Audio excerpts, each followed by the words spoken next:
सबको जय यीशु मसीह की। तो एक बार फिर से मैं आपके साथ एक और नई शिक्षा के साथ में हाजिर हूं कि मैं तमाम उन पिताओं को, तमाम उन अभिभावकों को कुछ चीजों के प्रति सचेत करूं, उनकी जिम्मेदारियों के प्रति सचेत करूं। वो जिम्मेदारियां जो धार्मिक जीवन के प्रति है। मैं ये नहीं कह रहा कि उनका धार्मिक जीवन कैसा है, उसके लिए नहीं कह रहा हूं। मैं उन जिम्मेदारियों के प्रति उन लोगों को सचेत और आगाह कर रहा हूं, क्योंकि हमारे घर की संतानों को धार्मिक शिक्षा देने का कार्य बाइबल जो हमको सिखाती है वो पिताओं का है।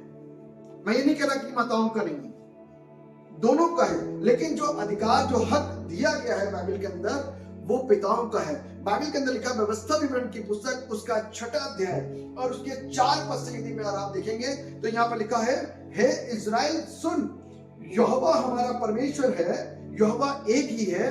तू अपने परमेश्वर यहोवा से अपने सारे मन, अपने सारे जीव, अपनी सारी शक्ति के साथ प्रेम रखना, और ये आज्ञाएं जो मैं आज तुझे सुनाता हूं वे तेरे मन में बनी रहें, और तू इन्हें अपने बाल बच्चों को समझाकर सिखाया करना, और घर में बैठे, मार्ग पर चलते, लेटते उठते इनकी चर्चा किया करना। यानी कि उस पिता की जिम्मेदारी है कि वो अपने बच्चों को धर्म की बातों को सिखाएं। ये शिक्षा के साथ में जब फर्स्ट सेंचुरी के अंदर लोग अपने बच्चों को बपतिस्मे के लिए लाया करते थे, तो वहां पर फादर्स और पासवान उनको इस बात के लिए आगाह करते थे और कहते थे कि तुम लोग उपवास के साथ में तैयार होकर के मेरे पास आओ, ताकि पुनरुत्थान के पर्व के पहले दिन या पुनरुत्थान के पर्व के दिन तुम्हारे बच्चों का बपतिस्मा किया जाए। क्योंकि बच्चों का शिक्षित होने से पहले माँ बाप का शिक्षित होना और धार्मिक जीवन में मजबूत होना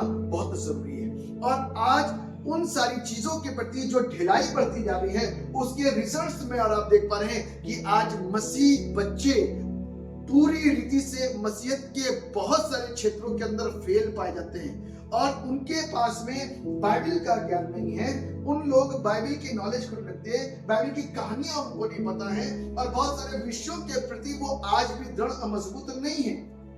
और उसकी वजह से आज मसीहत क्या हो रही है, विफलता की ओर चली जा रही है। क्योंकि हम इस बात को नहीं समझ पा रहे कि बच्चा हमारे लिए एक ऐसी शुरुआत है कि वो जब धीरे धीरे बढ़ेगा तो वो युवा बनेगा, और युवा जब अपनी सारी चीजों को एस्टेब्लिश करने के लिए चलेगा, तो उसके पास यदि इसका ज्ञान नहीं है तो वो फेल हो जाएगा। इस बात को मैं बोलना चाहता हूं, इस बात को मैं सिखाना चाहता हूं कि हर एक व्यक्ति, हर एक पिता अपनी जिम्मेदारियों को सही रीति से समझे और जाने, और वो काम जो बाइबल के अंदर सिखाने के लिए मुझको यानी कि पिताओं को आदेशित किया गया है, वो उस आदेश का पालन करें। और अपने बच्चों को जब वो बपतिस्मा कराते हैं तो वो जिम्मेदारी लेते हैं और उन जिम्मेदारियों को पूरी तरीके से सिखाएं और निभाएं।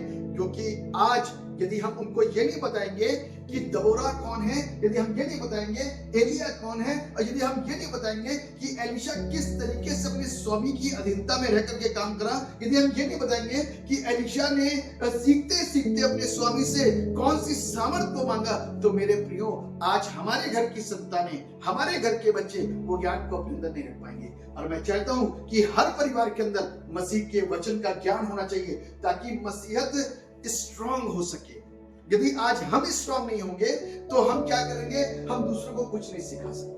हम लोगों को कहीं ना कहीं जो अन्य जाति बड़ी स्पीड के साथ में भाग के आ रहे हैं और वो बाइबल को पकड़ रहे हैं और खोल रहे हैं और पढ़ रहे हैं, मेरे प्रियो वो मजबूत होकर के आगे आ रहे हैं। लेकिन जो ताकत मेरे और आपके पास में है, जो मुझको और आपको करना है, उसको करने में जो विफलता हमने दिखाई है, उसके चलते आज हमारा स्थान दूसरा हो रहा है, हमारा स्थान पिछला हो रहा है। और ये बाइबल के अनुसार है कि जो प्रभु की उन शिक्षाओं को, उन बातों को, उन आज्ञाओं को नहीं सुनते, नहीं मानते, पालन नहीं करते, वो पीछे हो जाएंगे।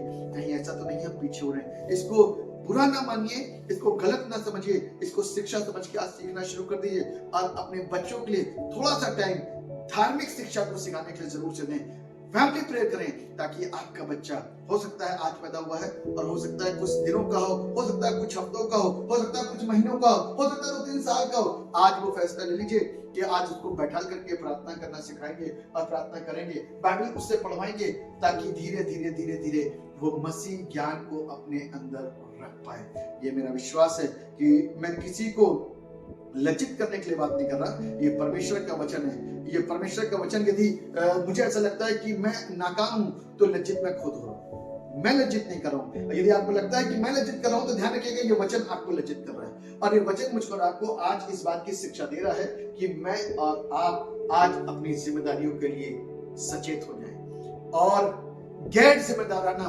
व्यवहार अपनी संतानों के साथ में ना करें, न अपनी मसीहत के साथ, न अपने परमेश्वर के साथ। परमेश्वर आपको आशीष दे और परमेश्वर के प्रेम को बांटने का कार्य, परमेश्वर के ज्ञान को बांटने का कार्य आपके पास में है। इस जिम्मेदारी को निभाना आपका फर्ज और आपका कर्तव्य है। सबको जय यीशु मसीह।